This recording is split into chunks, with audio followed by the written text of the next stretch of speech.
Assalamualaikum warahmatullahi wabarakatuh. Perkenalkan, nama saya Siti Zulaiha, Prodi Ekonomi Syariah 6D, Fakultas Agama Islam Universitas Nurul Jadid. Pada kesempatan kali ini, saya akan menjelaskan mengenai manajemen risiko lembaga keuangan syariah, yang mana merupakan tugas dari mata kuliah manajemen risiko dan asuransi syariah yang diampu oleh Bapak Temi Wijaya, SEMH.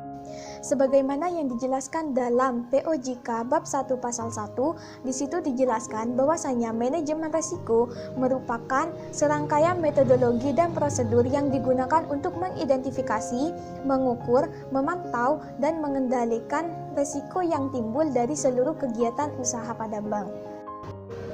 Jadi dalam hal ini, resiko merupakan proses menganalisis, mengevaluasi, menghindari, atau bahkan menghilangkan hal-hal yang tidak dapat diterima. Dalam hal ini, resiko berkaitan dengan pendekatan dan metodologi dalam menghadapi ketidakpastian dalam bisnis.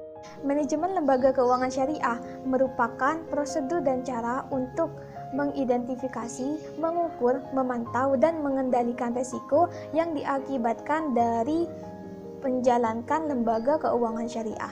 Manajemen lembaga keuangan syariah itu sangat banyak sekali macamnya. Namun pada video ini saya hanya akan memfokuskan untuk membahas mengenai manajemen lembaga dalam perbankan syariah.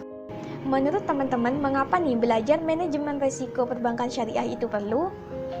Karena dalam menjalankan perusahaan jasa yang pendapatannya didapatkan dari berinteraksi dengan nasabah langsung, maka yang namanya resiko itu pasti akan terjadi. Sebagaimana pembiayaan dalam akad mudharabah, musyarakah, ijarah, salam, dan lain sebagainya. Belajar manajemen risiko perbankan syariah itu perlu untuk melindungi perusahaan dari resiko yang menghambat pencapaian tujuan dan juga hal-hal yang dapat menimbulkan kerugian. Dan juga dalam manajemen risiko perbankan syariah itu diperlukan karena untuk menciptakan reputasi perbankan yang baik di lingkungan masyarakat dan juga dalam hal untuk mengait nasabah.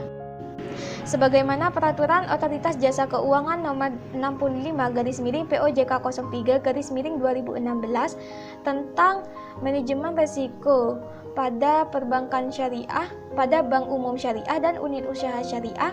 Di sana dijelaskan bahwasanya manajemen risiko pada perbankan syariah itu disesuaikan dengan ukuran dan kompleksitas serta kemampuan bank.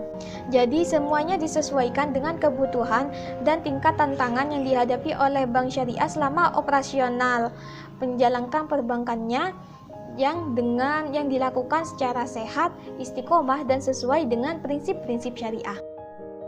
Selanjutnya, kita akan membahas mengenai macam-macam risiko yang terdapat pada perbankan syariah. Yang pertama, itu ada risiko kredit.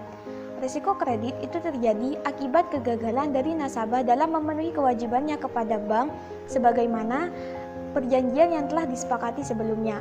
Termasuk dari risiko kredit ini, yaitu seperti kegagalan debitur, risiko konsentrasi kredit, maupun seperti settlement risk.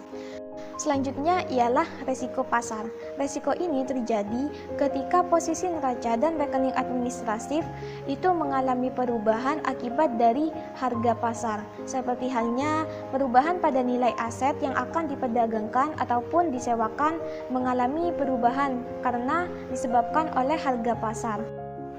Selanjutnya ialah resiko likuiditas. Resiko ini terjadi akibat dari kelalaian bank dalam memenuhi kewajibannya yang sudah jatuh tempo yang bersumber dari pendanaan arus kas dan dari aset likuiditas yang berkualitas tinggi yang dapat dianggunkan tanpa mengganggu aktivitas dan keuangan bank.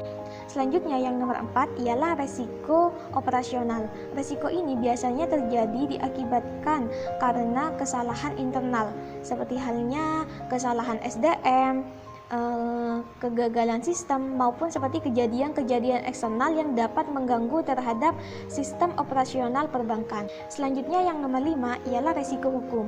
Resiko ini terjadi akibat dari tuntutan hukum dan kelemahan aspek yuridis.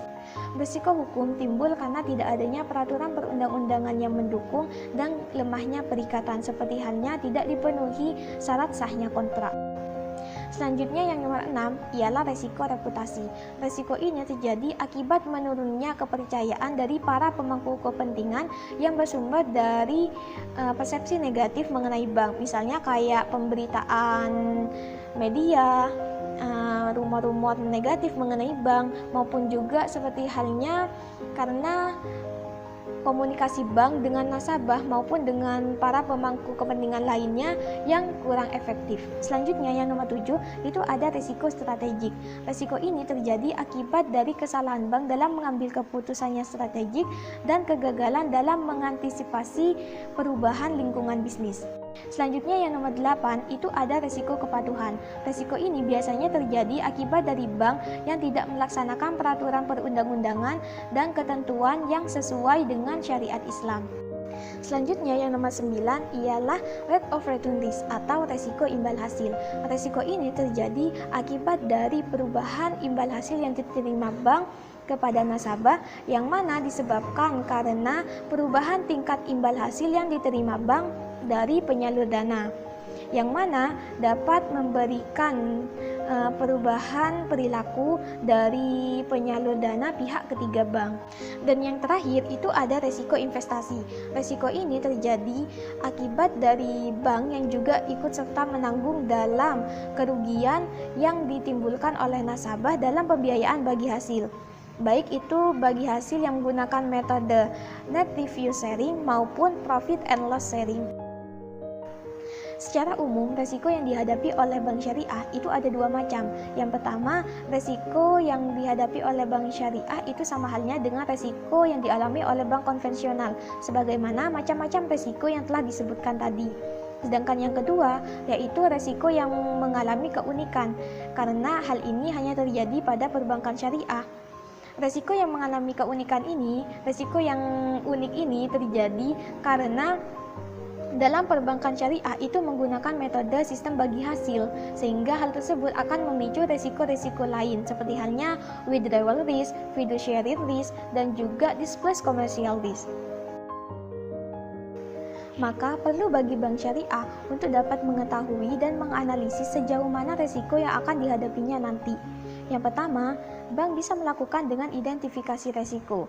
Identifikasi resiko itu bisa dilaksanakan dengan menganalisis karakteristik resiko yang melekat pada aktivitas fungsional, resiko terhadap produk, dan juga dalam kegiatan usaha bank. Selanjutnya ialah pengukuran resiko. Pengukuran resiko itu bisa dilaksanakan dengan melakukan evaluasi secara berkala terhadap kesesuaian asumsi, sumber data, maupun terhadap prosedur yang digunakan dalam pengukuran resiko. Dan yang nomor 3 itu bisa dilakukan dengan pemantauan resiko, yaitu dengan melakukan analisis terhadap eksposur resiko. Penyempurnaan proses pelaporan terhadap perubahan dalam kegiatan usaha, produk, teknologi informasi, faktor resiko, dan lain sebagainya. Dalam perbankan syariah itu juga ada yang namanya DPS, yaitu seseorang pengawas baik secara aktif maupun pasif, terutama dalam melaksanakan fatwa DSN, dan juga dia akan memberikan pengawasan dan pengarahan terhadap kegiatan bank baik dalam produk maupun jasa agar sesuai dengan prinsip-prinsip syariah Islam. Jenis manajemen resiko yang sangat berkaitan erat dengan DPS atau Dewan Pengawas Syariah ialah resiko reputasi yang akan berdampak pada displaced commercial risk seperti halnya resiko likuiditas dan lain sebagainya.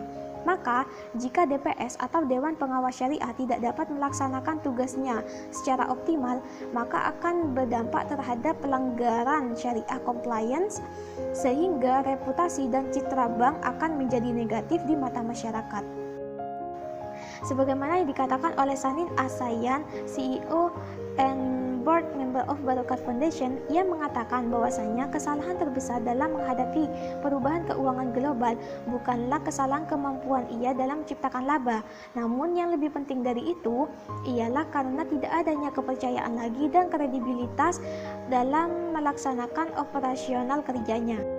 Sehingga hal tersebut akan memberikan dampak negatif bagi perusahaan maupun citra negatif bagi masyarakat terhadap reputasi bank. Mungkin hanya ini saja yang dapat saya sampaikan mengenai manajemen risiko pada perbankan syariah kali ini. Semoga bermanfaat bagi kita semua. Wassalamualaikum warahmatullahi wabarakatuh.